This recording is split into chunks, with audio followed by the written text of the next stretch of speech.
understand, Gita is not just for the people who worship Krishna or who worship Shiva or who worship Arjuna or who worship Jesus or who worship Muhammad or who worship Buddha or who worship only Mahavira. Gita is spoken by the cosmos through Krishna. So, it is universal. Nobody can claim.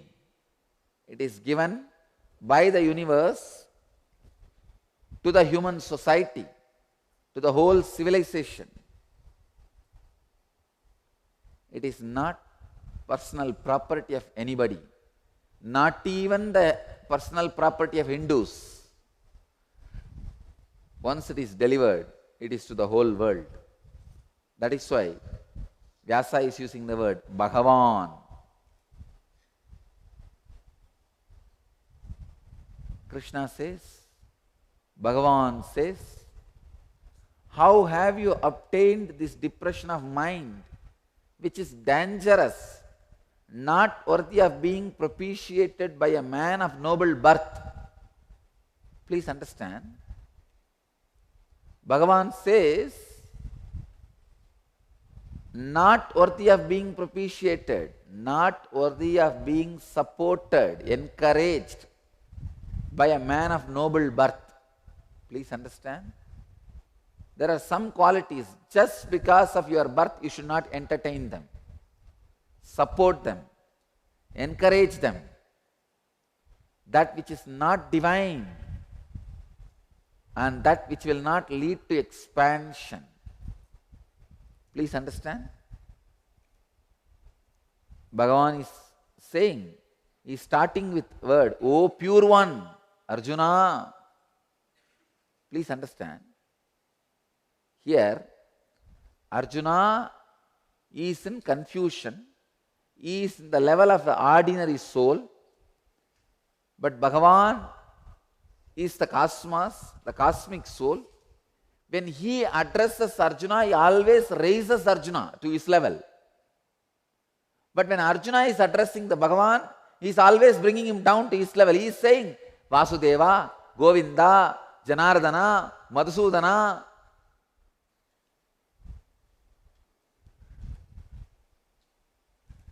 When Arjuna looks at Krishna, he looks at Krishna as his level. He is reducing him to an ordinary soul. See, all these words, names, like Madhava, Madhusudana, Keshava, all these words are connected to one incident. Madhusudana means, oh destroyer of Madhu, demon Madhu. So Arjuna is trying to bring Krishna to his level. Krishna is trying to bring Arjuna to his level. It's an eternal war still going on.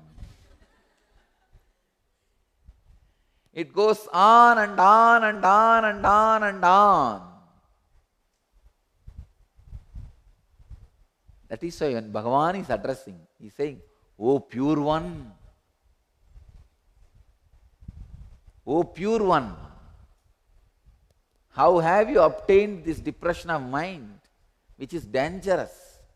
I can say the whole Bhagavad Gita message is delivered in this one sutra. He is not talking at all about the war. He is saying, how did you obtain? Please understand, he is starting with the word, O pure one, means he is saying, you are pure by nature. You are unclutched by nature. How have you obtained? How did this depression of mind, which is dangerous, is using the first word, dangerous, has come on you, not worthy of being propitiated by a man of noble birth.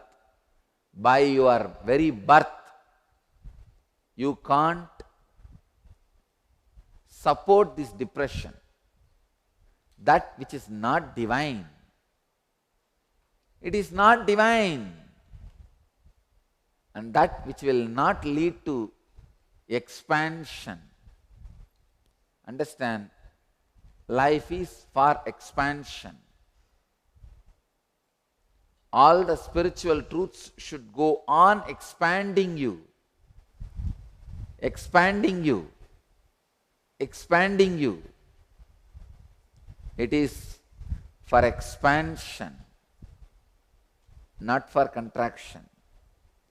Life is for expansion.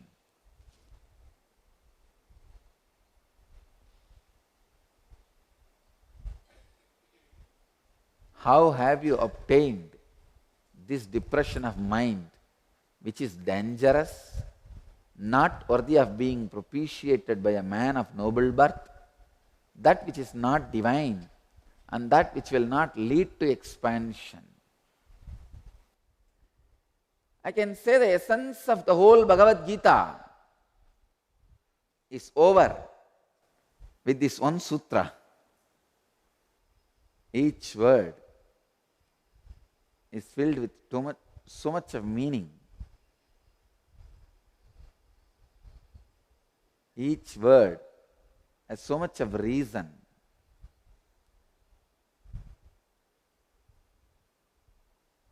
He says, "O pure one," the moment he uses the word Arjuna, "O pure one," please understand, Krishna is also using so many names for Arjuna in Gita. Arjuna is using so many names for Krishna in Gita, but Vyasa is using only one name.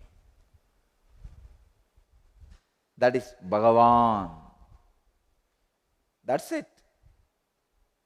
Whenever Vyasa is addressing, he is using only one word, Bhagavan.